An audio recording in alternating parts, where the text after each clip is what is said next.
Okay, y'all, welcome to Module 6. I am technically the only group member for Group 9, so without further ado, here is Chapter 6 on repeated and regular use. We're going to get some definitions out of the way first. So, self-regulation is going to be a controlled and balanced way of engaging in behavior. And whether that's substance use, gambling, or even social media, this person is still going to be able to weigh the positives and negatives, self-limits, and avoid those serious consequences. Whereas a use disorder, the behavior is going to be pretty problematic, and people are going to be losing control, experiencing a lot of negative consequences, and struggling with self-regulation. The behavior is going to play a pretty big role in their life, often at the expense of their other responsibilities. And I kind of want you to think about a time in your life where you shifted to or from self-regulation to disordered use, whether it was heavy use of social media to the detriment of your personal life, video games, substances, or any repetitive and ritualistic behavior that you once had. Were you able to recognize once it shifted and return to self-regulation, or did you continue on with the behavior despite the consequences? No matter what you said, the tipping of the decisional scales is going to sit directly at a crossroads in the action stage. So in the action stage, individuals are going to be engaging in a behavior regularly and forming a pattern of use. And this doesn't always mean that it's a full-blown disorder, but it does mean that the behavior has become consistent enough to shape their thoughts, emotions, and biological responses. The action stage can last anywhere from 3 to 6 months, in which dependence is going to start developing. But at this point, most people aren't really facing major life consequences that define severe use disorder in further stages. One of the biggest challenges that faces someone in action is going to be their decision-making process becoming more biased. They're going to see the behavior in a positive light, which keeps them engaged despite warning signs. And this sets that stage for either regulated use or going back to regulated use or escalation towards more severe dependence. There are a couple different factors that kind of go into play when you're talking about action and moving into disordered use. So social influences and environmental factors are going to help shape the stage. Individuals are going to be exposed to settings that promote and normalize use. Places like bars, clubs, social gatherings, even casinos, where availability of substances and peer reinforcement are going to increase that exposure expectations and even the frequency of use. And while the frequency and quantity of use increase, the use behavior is going to become more deeply ingrained, with individuals defining their use less by occasional indulgence and more by necessity. With frequency and quantity, that can't be the only thing that you define a use disorder by, just because a lot of people can kind of go by the wayside if you focus just upon one or the other. So like people who binge drink pretty heavily, even like once a year, compared to an individual who's using on a 2 times, 3 times a week to nightly basis. They're going to look pretty different. However, you've got to look at the impact of the frequency and quantity of use rather than just the frequency and quantity itself. And then one of the biggest drivers is going to be that conditioning and reinforcement. So as substance is used repeatedly, the brain is going to learn to associate its effects with pleasure and relief, which reinforces that continued engagement. This is where the neuroadaptation kind of comes into play of your neurotransmitters adapting to continued substance use by upregulating and downregulating the release of different, not receptors, but different neurotransmitters. Thank you. There we go. And in order to kind of combat that use and work with the systems that be to help try to regulate those stress systems and the limbic system that's constantly being engaged through continued use. At the start, when you're using a substance, it's going to be pretty rewarding. There aren't going to be a lot of immediate negative effects for most people, which is going to encourage that continued use. So Skinner's operant conditioning tells us that behaviors followed by pleasurable outcomes are reinforced and more likely to be repeated. In the case of substance use, people are often experiencing positive reinforcement, things like feeling euphoria, relaxed, or even more socially confident.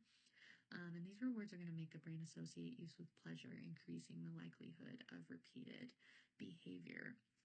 And if no major negative consequences occur, such as health scares, job loss, family conflict, there's not going to be a lot to discourage that behavior. And even those mild negatives like hangovers or fatigue are going to be brushed off as minor trade-offs for the good times that the individual had. And the lack of punishment or negative feedback allows use to continue unchecked, which reinforces the habit further. With the idea of negative reinforcement, this is going to be identifying behaviors that are strengthened because of the removal or reduction of unpleasant stimulus. So a lot of people will turn to substances not just for pleasure, but to escape things like stress, boredom, and emotional pain.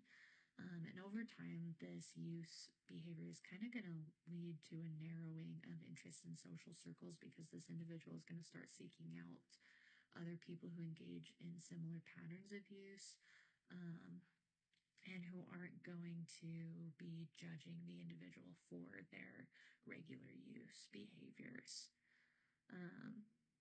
And then there's two types of punishments that can occur. Both of them do occur within substance use and other use behaviors. And in theory, the negative punishments or negative feedback should be stopping the behavior, but they don't usually when it comes to use behaviors, just because of faulty reasoning and reinforcement patterns interfering with that self-regulation piece. A lot of people will rationalize their behavior saying, I don't drink as much as my friends, or I drink just as much as my friends, so I've got to be fine. And then others will focus on the short-term relief over the long-term consequences, where the immediate reward of using just outweighs that distant or inconsistent punishment that continues the use. There are a couple different factors that come into play when you're talking about protective and risk factors, and both of them can fall on either side of the spectrum of risk and protective. So things like impulsivity, mental illness, and belief in self-regulation are going to be the individual factors of risk, where people are more likely to engage in risky behaviors due to their increased vulnerability for heightened stress, and their ability to kind of explain and discredit the negative consequences as they emerge. And then social and family influences play both protective and risk factors depending on the individual. So family can provide a means or a base for negative beliefs towards substance use that keep an individual in pre-contemplation, or they can provide ambivalent modeling of behavior that leads to increased and accelerated use as an adolescent kind of goes throughout their life. And then peer influence obviously plays a pretty large role. Things like romantic relationships can really influence whether or not someone uses a substance. And then environmental and societal factors are going to be things like early intervention and the access and availability. And overall, government and community interventions, such as those environmental pieces, can have kind of had mixed success. Things like the prohibition caused a lot of bootlegging and other things to pop up in response to the attempt to regulate. But most of the time, structured accessibility controls and prevention programs can reduce risk overall. And understanding both of these factors is going to be pretty crucial for designing effective interventions.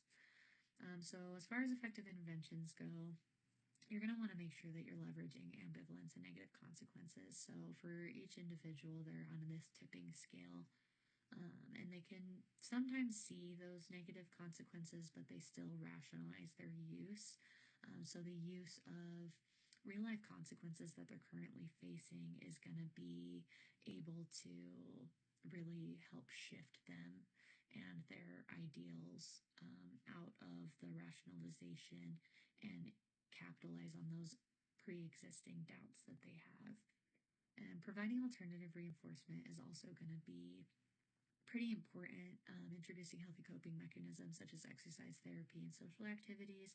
And then distracting and reinforcing activities can actually play a huge role by replacing those psychological needs that the substance had provided for the individual. And then SBIRT is going to be screening, brief intervention, and referral to treatment. So, universal screening helps identify at risk individuals early. The brief intervention is going to focus on that awareness of consequences, encouraging the self reflection and readiness for change. Avoiding confrontational messages that could trigger resistance, and making sure that high risk individuals receive that specialized care that is necessary. So prevention and intervention strategies, they have to be adaptive and view the individual within the context of all of their environments, because there are a multitude of factors coming into play. And the goal is not just to stop use, but it's to replace it with healthier patterns that support the long-term recovery of these individuals. And with that, there are my references. And oops. There we go. And we'll go back to this, and that's all.